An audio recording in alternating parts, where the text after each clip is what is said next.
ನಮಸ್ಕಾರ ಸ್ನೇಹಿತರೆ, ಇದೀಗ ತಾನೇ ಬಂದ ಮುಖ್ಯವಾದ ಮಾಹಿತಿ. ನೀವು ಕೂಡ ಏನಾದರೂ ಗೃಹಲಕ್ಷ್ಮಿ ಯೋಜನೆ ಫಲಾನುಭವಿಗಳಾಗಿದ್ದರೆ ವಿಡಿಯೋನ ಪೂರ್ತಿಯಾಗಿ ನೋಡಿ.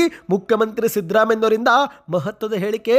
ಮತ್ತೊಂದೆಡೆಯಲ್ಲಿ ಗೃಹಲಕ್ಷ್ಮಿ ಯೋಜನೆ ಹಣದಿಂದಲೇ ಮಾಂಗಲ್ಯ ಖರೀದಿಸಿದ ಮಹಿಳೆ ಬಿಜೆಪಿ ನಾಯಕರಿಗೆ ಡಿ.ಕೆ. ಶಿವಕುಮಾರ್ ಅವರು ತಿರುಗೇಟು ಕೊಟ್ಟಿದ್ದಾರೆ. ವಿಡಿಯೋ ಬಹಳ ಮುಖ್ಯವಾಗಲಿದೆ.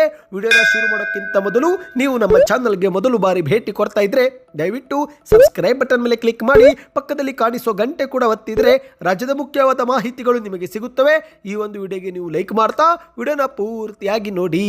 ಹೌದು ಸ್ನೇಹಿತರೆ, ಕರ್ನಾಟಕದಲ್ಲಿ ಕಾಂಗ್ರೆಸ್ ಸರ್ಕಾರ 5 ಗ್ಯಾರಂಟಿ ಯೋಜನೆಗಳನ್ನು ಜಾರಿಗೆ ಮಾಡಿದ್ದು, ಅದರಲ್ಲಿ ಗೃಹಲಕ್ಷ್ಮಿ ಯೋಜನೆ ಮಹಿಳೆಯರಿಗೆ ತುಂಬಾ ಸಹಾಯಕವಾಗಿದೆ. ಆದರೆ ಇದರ ನಡುವೆ ವಿಪಕ್ಷ ಬಿಜೆಪಿ ನಾಯಕರು ಗೃಹಲಕ್ಷ್ಮಿ ಯೋಜನೆ ನಿಲ್ಲುತ್ತೆ ಎಂದೆಲ್ಲ ಹೇಳಿಕೆ ಕೊಡುತ್ತಿದ್ದು, ಇದೇ ಒಂದು ವಿಚಾರಕ್ಕೆ ಬೆಳಗಾವಿಯ ಸುವರ್ಣಸೌಧದಲ್ಲಿ ಮುಖ್ಯಮಂತ್ರಿ ಸಿದ್ದರಾಮಯ್ಯನವರು ಗೃಹಲಕ್ಷ್ಮಿ ಯೋಜನೆಯ ಫಲಾನುಭವಿಗಳೊಂದಿಗೆ ಸಂವಾದ ನಡೆಸಿ ನಂತರ ಮಾಧ್ಯಮಗಳ ಮುಂದೆ ಬಂದು ಮಾತನಾಡಿದ್ದಾರೆ. ಮಹಿಳೆಯರನ್ನು ಆರ್ಥಿಕವಾಗಿ ಮತ್ತು ಸಾಮಾಜಿಕವಾಗಿ ಸಬಲರನ್ನಾಗಿಸುವ ಈ ಒಂದು ಗೃಹಲಕ್ಷ್ಮಿ ಯೋಜನೆ ನಿಲ್ಲಿಸುವ ಮಾತೇ ಇಲ್ಲ ಎಂದು ಮುಖ್ಯಮಂತ್ರಿಯವರು ತಿಳಿಸಿದ್ದಾರೆ.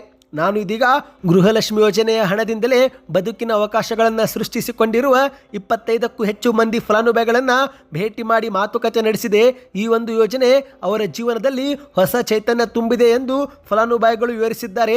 ಇದಕ್ಕಾಗಿ ಸರ್ಕಾರಕ್ಕೆ ಕೃತಜ್ಞತೆರಾಗಿರುವುದಾಗಿಯೂ ಕೂಡ ಅವರು ತಿಳಿಸಿದ್ದಾರೆ ಎಂದು ಮುಖ್ಯಮಂತ್ರಿಯವರು ಹೇಳಿದ್ದಾರೆ. ಇದರ ನಡುವೆ ಮತ್ತೆ ಮುಂದುವರೆದು ಮಾತನಾಡಿ, ಈ ಒಂದು ಹಿಂದೆ ಬಿಜೆಪಿ ನಾಯಕರು ಗೃಹಲಕ್ಷ್ಮಿ ಯೋಜನೆ ಒಂದೇ ಮನೆಯ ಅತ್ತೆ ಸೊಸೆ ನಡುವೆ ಜಗಳ ತಂದಿಡುತ್ತೆ ಎಂದು ಬಿಜೆಪಿಯವರು ಆರೋಪ ಮಾಡಿದ್ರು.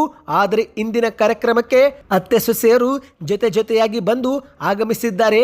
ಈ ಒಂದು ಯೋಜನೆಯಿಂದ ತಮಗಾಗಿರುವ ಲಾಭದ ಬಗ್ಗೆ ತಿಳಿಸಿದ್ದಾರೆ. ಈ ಒಂದು ಯೋಜನೆಯಿಂದ ಮಹಿಳೆಯರು ಆರ್ಥಿಕವಾಗಿ ಸಾಮಾಜಿಕರಾಗಿ ಸಬಲರಾಗುತ್ತಿರುವುದು ನನಗೆ ಸಂತೋಷ ತಂದಿದೆ. ಹಾಗಾಗಿ ಯಾವುದೇ ಕಾರಣಕ್ಕೂ ಗೃಹಲಕ್ಷ್ಮಿ ಯೋಜನೆ ನಿಲ್ಲಿಸುವ ಮಾತೇ ಇಲ್ಲ. ಇದು ನಮ್ಮ ಸರ್ಕಾರ ಮುಂದುವರೆಸಿಕೊಂಡು ಹೋಗುತ್ತೆ ಎಂದು ಮುಖ್ಯಮಂತ್ರಿಯವರು ಸ್ಪಷ್ಟಪಡಿಸಿದ್ದಾರೆ. ಇನ್ನು ಇದು ಒಂದು ಕಡೆ ಆದರೆ, ಇದೀಗ ಮತ್ತೊಂದೆಡೆಯಲ್ಲಿ ಗೃಹಲಕ್ಷ್ಮಿ ಯೋಜನೆ ಹಣದಿಂದಲೇ ಕೊಪ್ಪಳ ಜಿಲ್ಲೆಯ ಗಂಗಾವತಿಯಲ್ಲಿ ಮಹಿಳೆಯೊಬ್ಬರು ಮಂಗಳಸೂತ್ರ ಖರೀದಿಸಿದ್ದು, ಇದೇ ಒಂದು ವಿಚಾರವನ್ನು ಮುಂದಿಟ್ಟುಕೊಂಡು ಬಿಜೆಪಿ ನಾಯಕರಿಗೆ ಡಿ.ಕೆ. ಶಿವಕುಮಾರ್ ಅವರು ತಿರುಗೇಟು ಕೊಟ್ಟಿದ್ದಾರೆ. ಮಾಧ್ಯಮಗಳ ಮುಂದೆ ಮಾತನಾಡಿರುವ ಡಿ.ಕೆ. ಶಿವಕುಮಾರ್ ಅವರು ಕಾಂಗ್ರೆಸ್ ಗ್ಯಾರಂಟಿಗಳ ಬಗ್ಗೆ ಬಿಜೆಪಿ ಹರಿಬಿಟ್ಟಿದ್ದಂಥ ಸುಳ್ಳು ಸುದ್ದಿ ಇದೀಗ ಅವರಿಗೇನೆ ತಿರುಗುಬಾಣವಾಗಿದೆ. ಈ ಒಂದು ಹಿಂದೆ ಚುನಾವಣೆ ಮೊದಲು ಬಿಜೆಪಿಯವರು ಕಾಂಗ್ರೆಸ್ ಅಧಿಕಾರಕ್ಕೆ ಬಂದರೆ ಮಂಗಳಸೂತ್ರವನ್ನು ಕಸಿದುಕೊಳ್ಳುತ್ತಾರೆ ಎಂಬ ಸುಳ್ಳು ಸುದ್ದಿ ಹರಿಬಿಟ್ಟರು. ಆದರೆ ಇಂದು ಕೊಪ್ಪಳದ ಗಂಗಾವತಿಯಲ್ಲಿ ಗ್ಯಾರಂಟಿ ಯೋಜನೆ ಫಲಾನುಭವಿಯೊಬ್ಬರು ಗೃಹಲಕ್ಷ್ಮಿ ಯೋಜನೆ ಹಣವನ್ನೇ ಕೂಡಿಟ್ಟು ಮಂಗಳಸೂತ್ರ ಖರೀದಿಸಿದ್ದಾರೆ. ಸತ್ಯಕ್ಕೆ ಗೆಲುವು ಖಚಿತ, ಸುಳ್ಳಿಗೆ ಸೋಲು ನಿಶ್ಚಿತ. ಇದು ಸತ್ಯಕ್ಕೆ ಇರುವ ಶಕ್ತಿ ನೋಡಿ ಎಂದು ಮಾಧ್ಯಮಗಳ ಮುಂದೆ ಬಿಜೆಪಿ ನಾಯಕರಿಗೆ ತಿರುಗೇಟನ್ನು ಕೊಟ್ಟಿದ್ದಾರೆ. ಸದ್ಯಕ್ಕೆ ಎಷ್ಟಾಯಿತು ಸ್ನೇಹಿತರೆ, ನಿಮ್ಮ ಖಾತೆಗೂ ಕೂಡ 2,000 ರೂಪಾಯಿ ಬಂದಿದ್ರೆ ಕಮೆಂಟಿನಲ್ಲಿ ಎಸ್ ಅಥವಾ ನೋ ಎಂದು ಕಮೆಂಟ್ ಮಾಡಿ. ಹೆಚ್ಚಿನ ಮಾಹಿತಿ ಪಡೆಯಲು ನಮ್ಮ ಚಾನಲ್ಗೆ ಸಬ್ಸ್ಕ್ರೈಬ್ ಮಾಡ್ತಾ ವಿಡಿಯೋನ ಲೈಕ್ ಮತ್ತು ಶೇರ್ ಮಾಡಿ.